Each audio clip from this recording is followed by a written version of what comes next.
back to the fascism and the racism thing, you brought up an amazing point, because here's the thing.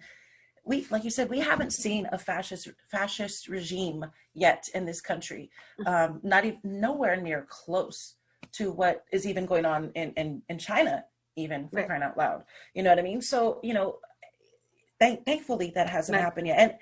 But going back to that and the racism, you know what that does is it actually calling me or anybody who just has a difference of opinion you out of their name and calling them a racist without any proof of action of them being an actual racist, it desensitizes us from actual racists. Exactly. Because you lump it in. So. I mean, that's insane. So what actually ends up happening is if you ask me, a potential rebirth of that nation, of the nation of the KKK and those people who supposedly have, are all but obsolete. You know what I mean? Which I hope is the case, given that it's 2020 and whatnot. I hope they're in a tiny margin, a 1% type deal. You know what I mean? But who's to say that's going to be the case when you're going to sit there and yell that word at everybody? Then everybody gets, like you said, everybody gets lumped in, right? And it doesn't leave any room for us to actually be able to see who the actual people who are hating others really is. Exactly. You can't sit there and accuse me of hate if there's no real action. But you know what? Lump me in with somebody who is, then we all get lost, and there's no real dialogue, and it's just like. It's like the opposite of I am Spartacus. Right, exactly. And it just, everything gets shut. And like we were talking earlier, the example of the British are coming. Right. Well, that's racist.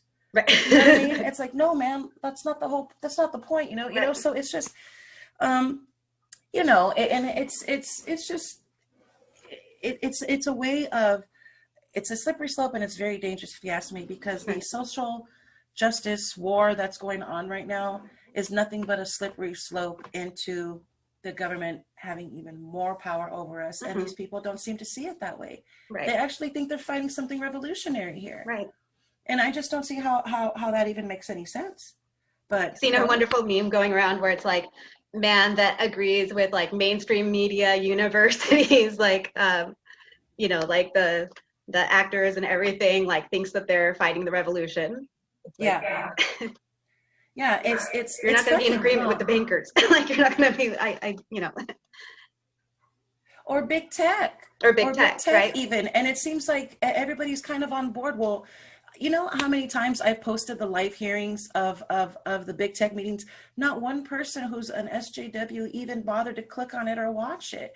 And you would think that people who are pro it but against the invasion of our personal privacy would be interested in something like that. It just kind of just, I just get curious as to what their motive is, if there is any at all.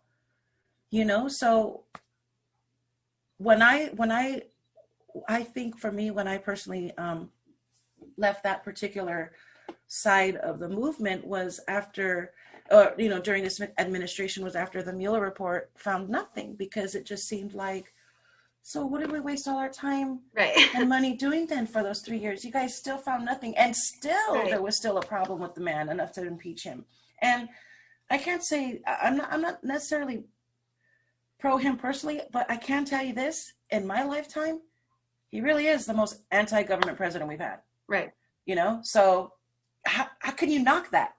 As growing up as a firm believer in the least amount of government as possible, law and order with structure, but you know what I mean? Just the blah, blah, blah, the Constitution, all that, I gotta say, this guy's kind of almost coincides with that almost to the button, as ruthless, and has, what's the word? He's rough around the edges, but that's not even sane at all. Cause he's an asshole, he's a rude person, you know what I mean? So he calls them as he sees them. And it sucks. His character issues is that he doesn't let other people do that to him, which is a shame, but it is what it is. But that being aside, his policies and his presidency, I kind of can't say I have an issue with, you know what I mean? So,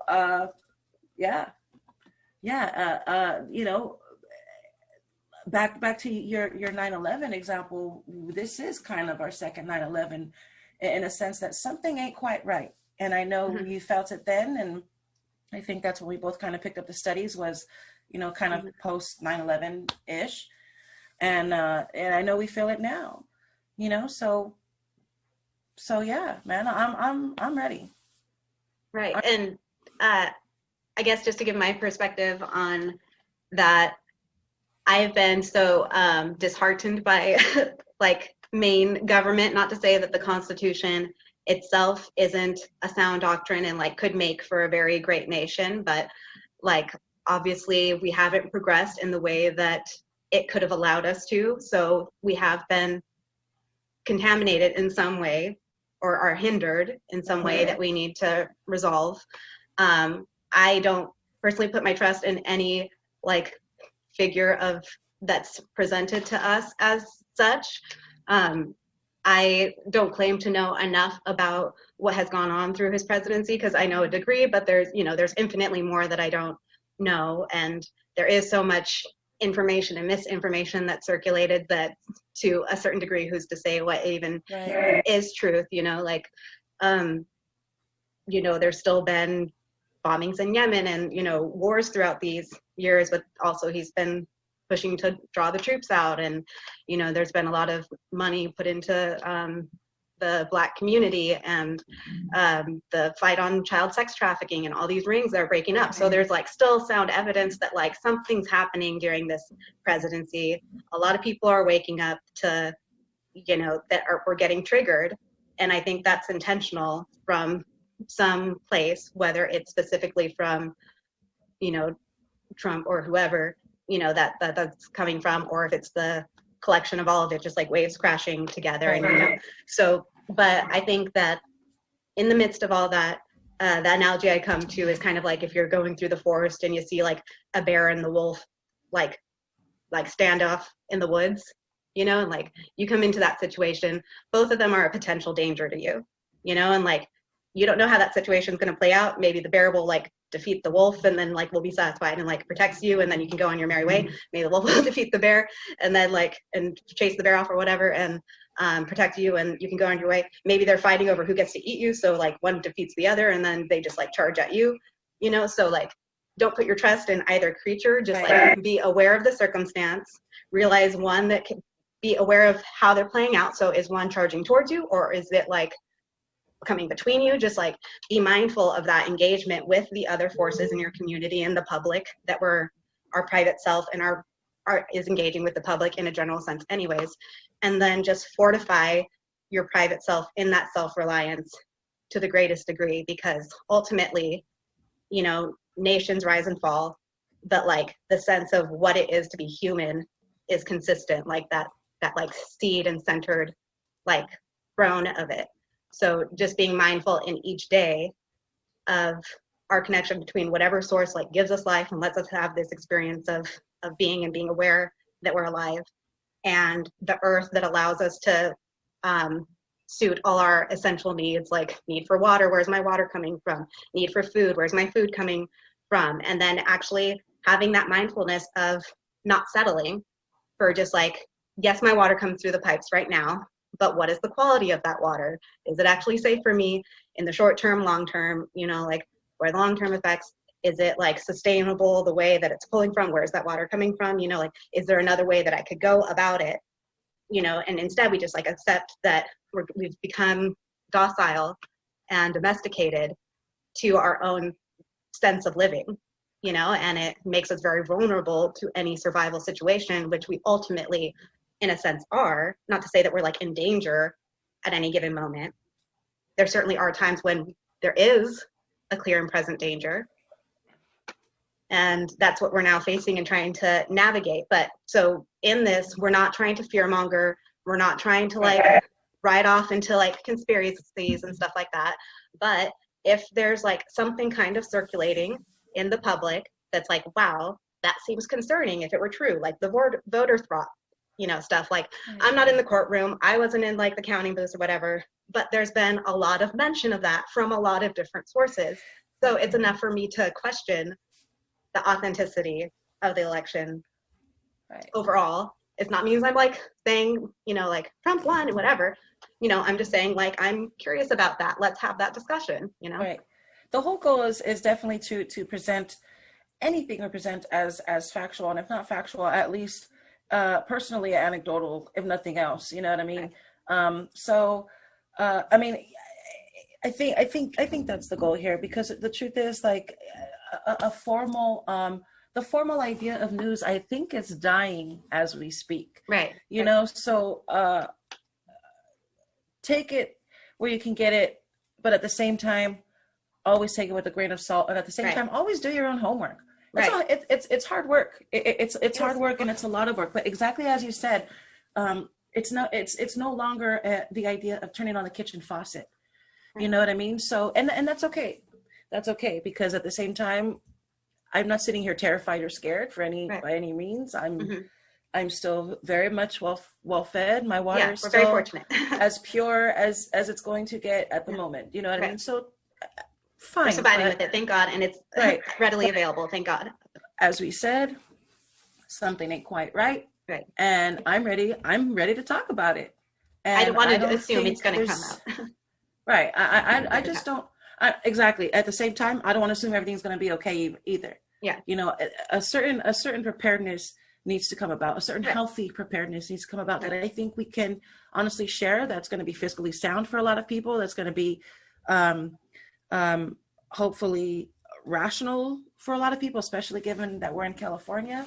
And in California, we have good weather. We have this and that and the other. But, you know, there's, you know, once we get balls deep into it, you know, there's going to be certain aspects we're going to get to look through, and theories we're going to get to, you know, survive, whether they be weather induced or government induced. You know, it's going to be fun, you know, but at the same time, informative. And I hope you're going to have as much fun with it as I am with this. I'm excited. I really am, Meeks.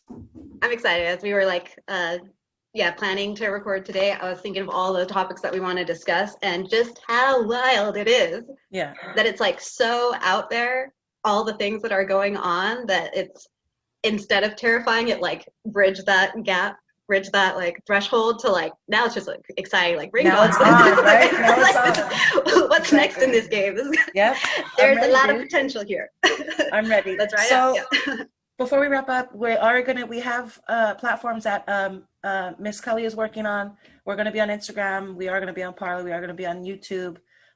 That's all in the works, thanks to her. So stay tuned for that. And you have anything to add? Yeah, let's put our Instagram handles in that, and then we'll also put in the description box below. Miss Tootie. Okay, so you find me at Tootie O, my hero, on Insta, Twitter, all of them. Just look for Tootie O, my hero, TOOTIE O, my hero. Miss Kali? And I'm at wild_flourish for my secret page, where we discuss a lot of these topics that sometimes might get censored. So we'll have that discussion there. And then we'll also have at Off the Mark Pod, which is where we're going to be posting these recordings and announcing any updates of new episodes, and inviting you to make any requests of what you would like us to discuss, or sharing with us information that you think that, would influence the episodes or help us, guide where we can do what would be most beneficial for you all here. So thank you. All right, sounds good. Thank you. Anybody and everybody who is here listening, hearing us out, and we hope you're just as excited as we are to do this next episode, which I hope will be coming in the next week or two. So, yeah, that's it. Wonderful. All right, thanks, Meeks. Thanks so much. Thanks. Yay. Good night.